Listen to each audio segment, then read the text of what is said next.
on something? Can I have some?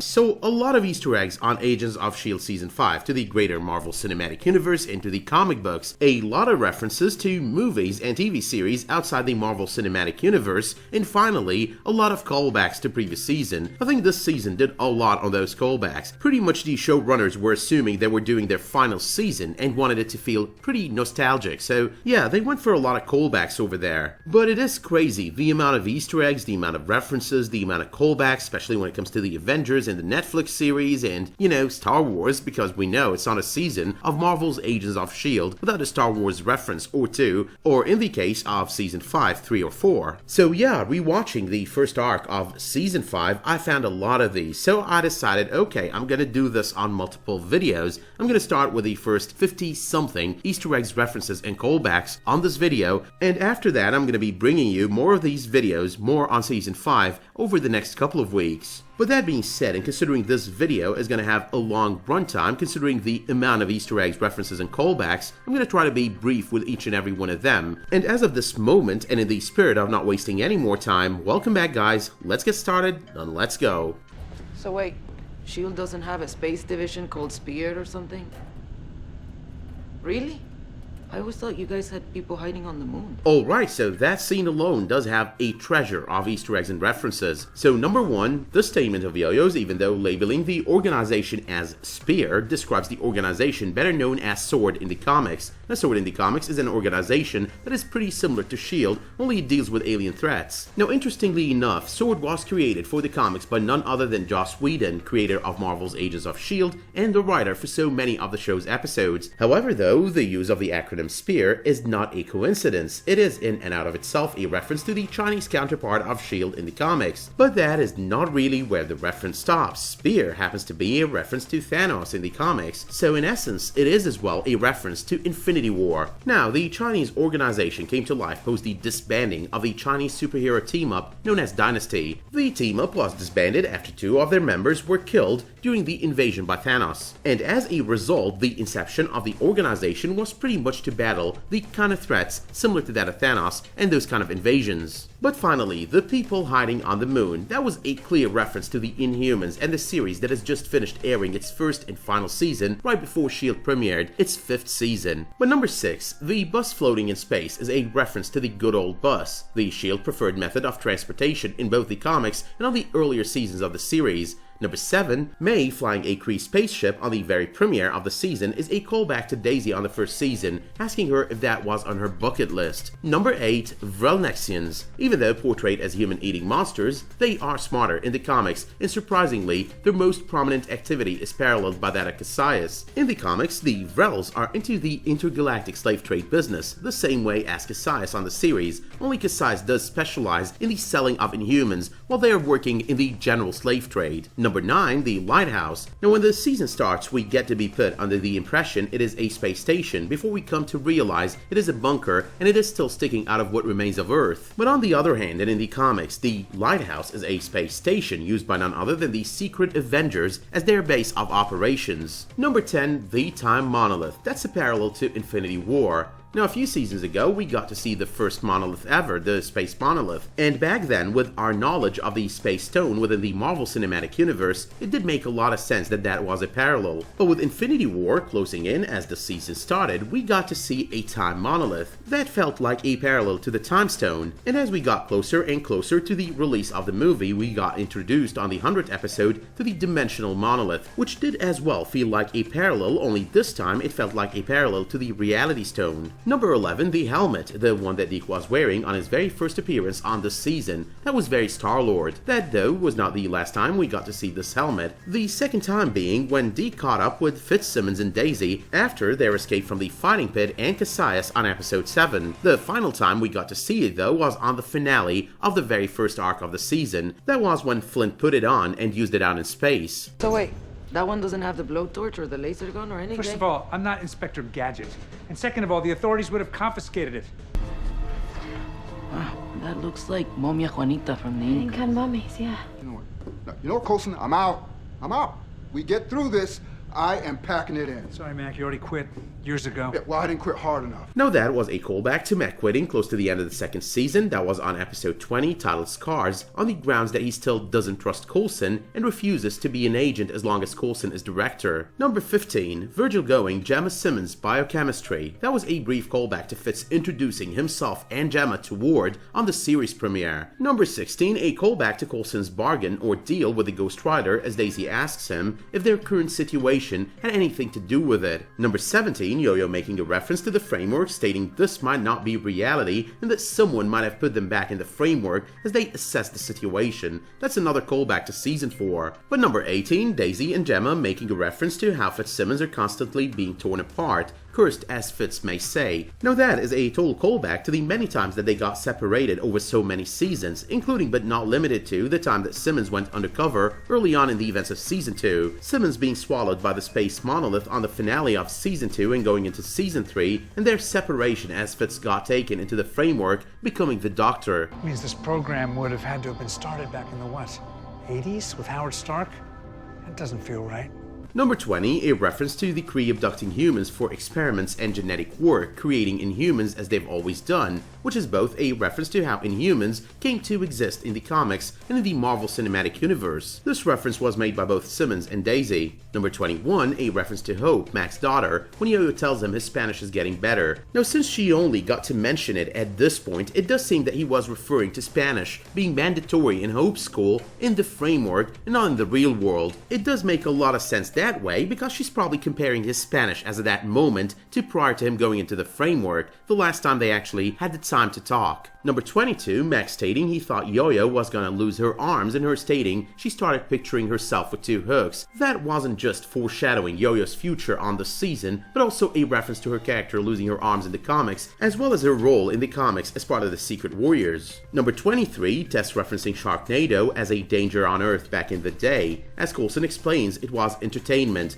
fiction, a movie. Number 24, a reference to Singing in the Rain as Coulson assumes Tess never watched it. Number 25, Daisy stumbling into Deke's Framework remake. That was an obvious callback to Season 4's Agents of HYDRA arc and to the framework. Number 26, the renewal event on the premiere. That felt very inspired by the concept the entire Hunger Games series was based on. Number 27, Yo-Yo's Where's an Axe When You Need One. That was once again a reference to Yo-Yo's amputated arms in the comics and her role as a member of the Secret Warriors. Number 28, we got the news report on TV with Daisy from the first arc of the 4th season when Jeffrey Mace pulled that PR stunt and put her right in the spotlight. That was part of the events in Deke's framework. Number 29, of course, the news report with Daisy comes courtesy of WHIH. That's pretty much the news network that's been spotted on every single Marvel series from Netflix to ABC to Hulu, on both The Incredible Hulk and Iron Man 2, and even had its own web series, WHIH Newsfront, besides several appearances in the comics. Number 30, there was a reference to the multiverse theory on the 3rd episode of the season in that conversation between Deke and Daisy. It does make a lot of sense because Agents of S.H.I.E.L.D. has always referenced these kind of theories, real-life theories, and fell back on them when it comes to time and time travel. Number 31, the density manipulation ability of Abby's on episode 3. That was very reminiscent of all those comic book characters with the same ability, such as Ironclad and Sandman. Number 32, we get to meet Flint as early as the 3rd episode, and he's basically a reference to the Inhuman Flint from the comics with the very same ability to manipulate rock and stone. Now, while Flint or JAYCEN on the series has a different origin story than in the comics, he still shares certain characteristics with his comic book counterpart. Both versions are adopted, and both versions have the same powers. Well, this one kept showing up over and over, this one specific part of Earth. 616. Sure, one of the larger segments, but I've been there. It's just a chunk of dead rock. Number 34, a callback to Season 4 as May references her experience as an agent of HYDRA within the framework, indicating in the process her total discontent with the fact that this is what she was within the framework. Number 35, the cutscene at the end of the 3rd episode. That was a total callback to the final scene on the finale of Season 4. Alright Phil, enough sightseeing, get back to work. Number 36, EGGSI taking blood from Daisy. That was very reminiscent of how the Kree experimented on humans to create Inhumans, only now he uses the blood and the DNA of Inhumans to create more of them. Number 37, another callback to the framework comes in the form of the lie Daisy tells EGGSI about how Simmons was devastated with how Fitz was in the framework. Number 38, the Kree making babies with the objective of increasing the Inhuman population. Once again, very reminiscent of the experiments to create Inhumans both in the comics and within the Marvel Cinematic Universe. Number 39, another reference to Hope as Mac opens up to Yo-Yo about the death of his daughter Hope in real life and not just the framework, referencing both daughters, the real one and the one that disappeared in the framework. But the 40th on my list happens to be all about the amount of callbacks and references during episode 5 to the LMD and the Ages of Hydra arcs from season 4. It does make a lot of sense as well, considering we're rewinding back in time to the moment that the team was taken out of the diner by Enoch and Fitz was taken into Hale's custody. There were a lot of references there to Ada, her creation of life model decoys, the shooting of Talbot, the death of Radcliffe, and the murder of Mace. Number 41, Fitz drawing monkey heads on the wall of his prison cell. That was a reference to his never-ending obsession with monkeys, and since as early as we could remember in the events of the series. The drawing of monkeys as well on the walls of confinement areas does happen to be a shared characteristic of both the movie and the TV series with the same title, 12 Monkeys. Number 43, let's not forget that out of all the callbacks to season 4, the Fitz's floppy and Ada's love drive was indeed the funniest. Number 44, there was the reference to Bobby and her relationship with Lance Hunter. We all remember that they both had to leave S.H.I.E.L.D., becoming Marvel's most wanted amidst the events of season 3. The bit about being 100% compatible with one another 50% of the time does remind us as well of all the fights they used to have during earlier seasons and all the bickering they used to go for. Number 46, the reference made by Hunter until ninjas showed up. Now that was probably a reference to the Hand, the villainous organization on Daredevil season 2, Iron Fist season 1, and the Defenders season 1. Number 47, 2091 Earth Year. Now the way Enoch said it on his very first conversation ever with Fitz, that did sound like it's a possible Easter egg to 2091, one of many comic book realities. Number 48, the constellation Cygnus that Enoch claimed to be from, that is known in the comics to House Zenla, which in the comics is home to none other than the Silver Surfer. Number 49, the sentient Chronicon talk of Enoch's is best suited in the comics to the beings we know as Recorders. Now the Recorders happen to be a race of sentient robots created specifically to do the anthropology kind of work that Enoch spoke of over here. Number 50, Fitz getting all angry, pinning Enoch's head to a table and putting a gun to said head. Now that was a reference to the Doctor persona from the framework resurfacing with Fitz, but later on in the events of the season as well, we get an admission from Fitz to JEMMA that the personality has always been there and since the moment that he got out of the framework. But number 51, the surprising appearances of both Polly and Robin Hinton. Those appearances happen to be a total callback to the events of season 3 where the husband to the former and father to the latter ended up dead. Number 52, Robin's seer powers as well, her capability of seeing the future were very reminiscent of her late father's powers. Now both sets of powers do work differently, but in the end the outcome is still the same. Number 53, the carved Robin that we see with Robin, that's the one that he carved for her, her father that is. The very same one that was handed to her by Daisy at the very end of season 3, on the very last moments of the finale of said season. But the 54th on my list, the way Enoch is not supposed to interfere in events generally speaking in any events of the world that he's observing, that is very reminiscent of the observers in the comics. I love you. I know. Number 56, the Star Wars references continued on episode 6. Fitz's alias, the one he used to infiltrate EGGSI's gathering for the Sailor Daisy, Vostok. Now considering that he hid under the alias to rescue Simmons and the rest of the team, it felt like quite the reference to Princess Leia's impersonation of the bounty hunter Bosch to infiltrate Jabba's palace and free Han Solo. Number 57, the way that Fitz was brushing his brooch is very reminiscent of how the Doctor in the framework used to brush his shoes repeatedly. Well, I find the only motivation people ever really need is pain in its proper application. Number 59, Fresh Sandarian Snail, a reference to Xandar, which we know is an integral part of the Marvel Cinematic Universe. It is as well the very first location that Thanos hits in his quest to obtain the Power Gem. Number 60, on episode 7 we get to meet MASTON-DAR, full next man that he ends up sending after Team S.H.I.E.L.D. Now not only is the name a reference to a Kree general right out of the comics, but also one who ended up leading Kree forces against the Inhumans and the royal family on the moon. Everyone here?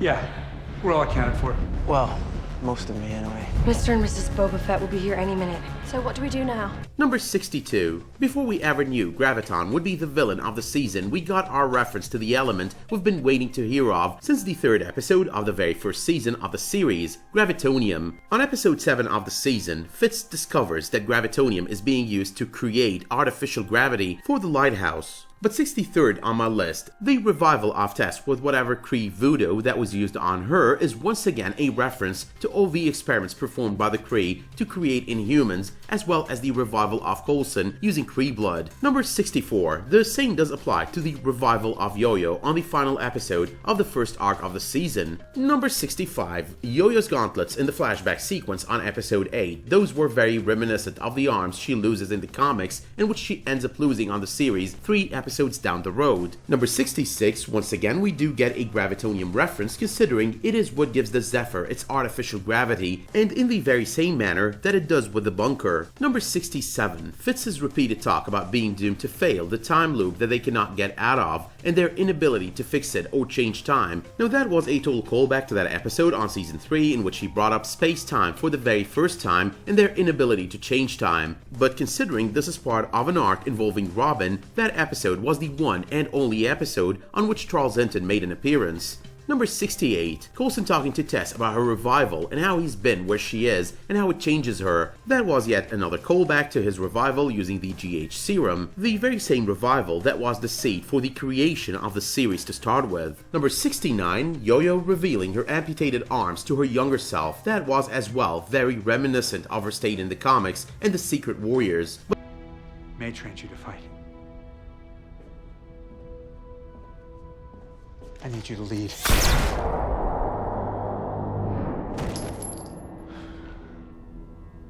Phil Coulson is dying. And you have to let him.